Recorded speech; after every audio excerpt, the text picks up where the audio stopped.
There has been another victim identified in the Epstein case, and today I wanted to shine a light on her. I did a video on another victim, and so I was trying to collect all the names for the victims and just learn as much as I can and then share it with you guys. So today I wanted to discuss another one of Epstein's alleged victims. Her name is Sarah Ransom, and allegedly she met Jeffrey Epstein at 22, being introduced by a young woman who said he could fund fashion school.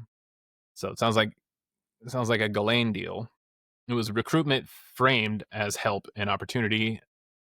Sounds like their MO. That's exactly what Ghislaine was a recruitment tool for disgusting sexual ex- escapades. On her first trip to Little St. James, aka Epstein Island, led to confiscation of her phone, her passport, and her freedom, followed by repeated sexual assaults. This is alleged. A disclaimer, this is going to be about child sex trafficking, child sex abuse, dare I say grape. She lived in New York, in a New York apartment controlled by Epstein, and she was ordered to have sex with him daily under threats that he would harm or kill her and her family if she resisted or told authorities. She describes two dramatic escape attempts, including trying to swim off the island at night after food was withheld and the assaults escalated. In 2007, she fled to the US and returned to the UK. As she is South African born. Returned to the UK, continuing to fear being tracked or harmed for years afterward. In 2017, she filed a civil lawsuit against Epstein and Maxwell, and it reached a confidential settlement in 2018, which she later said she regretted because it denied her a full day in court. This is all allegations, so I don't, that's one of those things. Like when you settle, are you admitting guilt? Are you admitting that you were dishonest? Did you settle out of fear? There's a whole slew of questions comes up when a settlement is reached versus going to court. So I'm sure that's probably why her story has kind of been pushed out of the limelight. There we go. But she published a memoir called Silenced No More, detailing grooming, coercive control, attempted escapes, and long-term recovery, and did multiple interviews to amplify survivor perspectives. She spoke publicly during the Maxwell trial period, arguing Maxwell's role as an enforcer was pivotal in expressing solidarity with witnesses who testified. Appears in unsealed civil case materials tied to Virginia Giuffre and versus Maxwell, including photographs from the island in 2016, emails later retracted. Coverage emphasizes that sensational tape claims were withdrawn and remain unsubstantiated. Frequently stresses that poverty, isolation, prior trauma, and threats created a coercive environment, framing her story as a window into how the network trapped victims. Let's listen to this and react to it. Go to buckedup.com today and use code MCMEDIA1 at checkout for huge savings on all fitness supplements and apparel. That's code MCMEDIA1 at checkout. MCMEDIA1. I think it was just an audio recording of like a news report or something, but let's check it out. The defense in the Ghislaine Maxwell trial has begun to make its case. Maxwell is accused of recruiting young women into the sex trafficking world of Jeffrey Epstein. The convicted sex offender died in custody in 2019. Sarah Ransom says she was one of those young women who was abused by Epstein, 22 years old at the time. In 2018, she settled a lawsuit with Epstein and Maxwell. Sarah says early childhood trauma made her especially vulnerable to Epstein's abuse. When I was sexually assaulted when I was 11, I always assumed... That's the voice of Sarah Ransom. Assumed it was my fault and I was the one to blame. So with that comes a lot of guilt, comes a lot of shame, and it almost sort of festers in you and eats you, sort of almost inside out. So even now, I'm still learning on what boundaries are.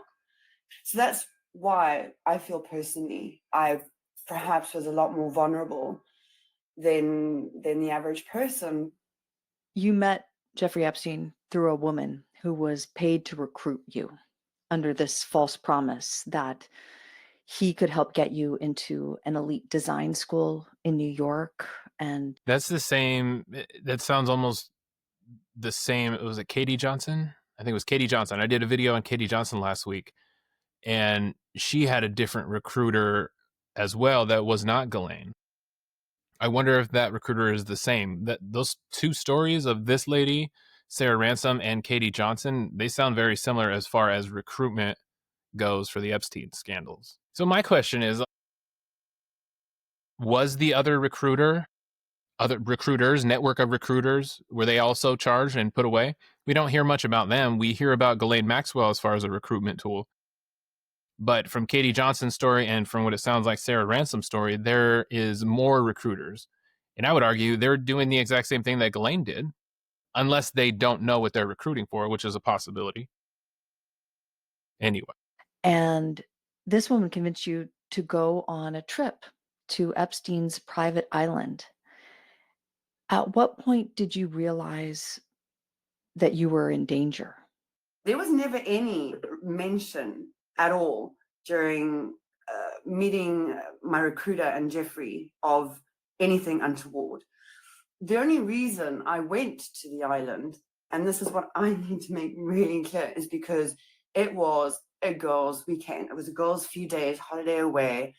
The first time I was the plane ride over there, when Jeffrey and another girl had erotic sex in front of me, and when all the other girls who had invited me on this girls' weekend pretended to be asleep. And that's where I started getting really concerned. And you ended up second guessing your own judgment, like ignoring probably something in your gut. Well, absolutely. And I mean, this was not okay, but everyone around me were acting as if it was okay. So it must be me. There must be something. That's terrifying. If all of your group, your whole friend group is also uncomfortable and they're looking around at that stuff and they don't know what to do. That sounds like everyone didn't know what to do, so you all just settled with what was happening. Like, I guess this just happens, and that is terrifying, and that's exactly what they prayed. Me. Mm-hmm. I mean, this is like a lamb being led to the slaughter. The second I got on the island, bearing in mind my passport's been taken away, my phone's now being taken away as soon as I get there, it was a very peculiar sense. That speaks to a system of abuse, in my mind. They know some shady shit's going to happen, so when they get to the island, they confiscate. They took her phone, her passport, her IDs. So that can't be the first time that's happened, right? Anytime you're doing something like that, that is a system set up. A system is set up to deal with ongoing activities. So anyway, that's what I hear right there. Changed. Everyone sort of turned quite cold. And now Jeffrey's asking for me to massage him, and everyone seems okay with this. You felt that way even when you were told to go into his quarters and he sexually assaulted you? After that, I just, that changed my life. I'm sorry that we are listening to this stuff right now. I think it is important, though. We're not hearing the story from the victims. We're only hearing the cover-up. And the point of this video is to shine a light on the victim stories. They are the most important part of this entire story. We need to share their stories. Hit subscribe. Share this with someone that has been following the Epstein thing. I'm sure it's everyone. My life. I can't even begin to explain to you what that did. After Jeffrey raped me, that was it. He threatened if I ever went to the authorities, told my parents, told any friends, he would kill me and find my family and take them out. And I had nowhere to go. I was stuck in an island, no passport, no phone, couldn't phone anyone. So, yeah. I want to just pause the conversation to remind our audience that we're speaking with Sarah Ransom, a survivor of prolonged sexual assault. That is brutal. So that's Sarah Ransom. Let's watch another clip of her so you guys can see what she looks like.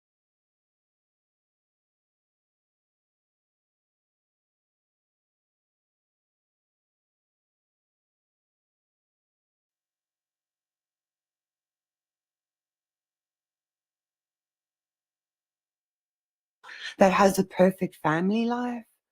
Sarah Ransom says the so-called perfect female victim is pure, innocent, and doesn't exist. Who don't fit the bill, including women like herself with a history of drug use and sex work, are often. Yeah, often in our society, and this is probably worldwide as well, we take credit away from people as soon as we find out that they have an addiction issue or, you know, some kind of an issue. And that's not fair to a victim of sexual predation. For their own abuse. It's the victim shamers and the victim blamers. They are the reason why I wrote the book. Ransom's new book, Silenced No More, details her allegations of sexual abuse. Has anyone out there read that book? Ladies, have anyone read that book? I'd like to know what you thought about it and what more was inside that book. I haven't heard much about it, which is surprising. That's the reason I'm making this video. And alleges she was repeatedly raped by Epstein. It was made very clear to me that first trip that if I ever went to the authorities, if I told my parents, if I told my friends, if I ever left, Jeffrey said to me, I will kill you. I will hunt your mother and father down and I will kill them. You were terrified. Yeah, of course I was. And you were frozen. I was frozen. I was petrified. Now living in a small village in England, Ransom says her book is an attempt to make sense of what kept her enthralled to Epstein and Maxwell for 9 months, and why she returned to the island on several more occasions. She concludes she was a victim of coercive control, an easy target for exploitation using financial despair and fear. It became a relationship of you needed him, but Yeah, that sounds like indentured servant. Like, you can mentally manipulate someone and control them. That's what that sounds like.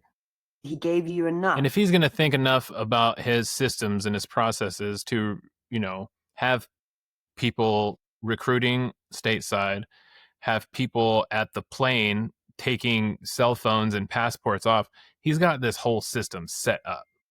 Like, he knows what he's doing. So a little mental manipulation is, in my mind, part of the plan. And, you know, seeing people that have went through childhood trauma that dark, I'd like to think that you can kind of tell something's up with people like that. So to an Epstein or to a Ghislaine Maxwell, that's a target. Like, they see that kind of, you know, mindset in someone, like, hey, that person's controllable. So that all tracks. She just, from the time she was a child, became the perfect victim. Not her fault. Did ego by dominating the weak. What role did Ghislaine Maxwell play? She was the organizer. She was the engineer. She orchestrated everything. Everyone that speaks about Ghislaine in that respect, they seem to get like a glimmer in their eye when they talk about her. Like, she was this, it sounds like she was kind of the mastermind behind it, just serving Jeffrey Epstein's sick pleasure. Anyway, that's just an opinion. Everything on this is my opinion, but I do want to shine a light on Sarah Ransom's story because I don't think we're talking about the victims enough. Please hit subscribe and share this with as many people as you can. I think Ghislaine is a very sick woman. Ghislaine enjoyed humiliating us. You could see the enjoyment in her face. Ghislaine Maxwell has consistently denied all sexual abuse and trafficking allegations. Not for nothing, Ghislaine Maxwell looks like an evil bitch. Look at that bitch. Well, thank you guys for doing a little research with me. You know, after watching her, I didn't know anything about her until today. I mean, I intentionally looked up for victims' names. I want to try to get as many of these victim stories out there as possible. But Sarah Ransom, I believe her. She sounded genuine in her story, and I don't see why she would lie. You know, what do you guys think? Let me know in the comments. Is she telling the truth? Does she have credibility? I think so. And in the meantime, I'll keep looking for other names to tell stories about so we can get all the victim stories out there. And until next time, my name is Chris McIntyre. This is the Almost Above Average podcast. Please hit subscribe and drop a comment, drop a heart, and let me know what you think. Peace.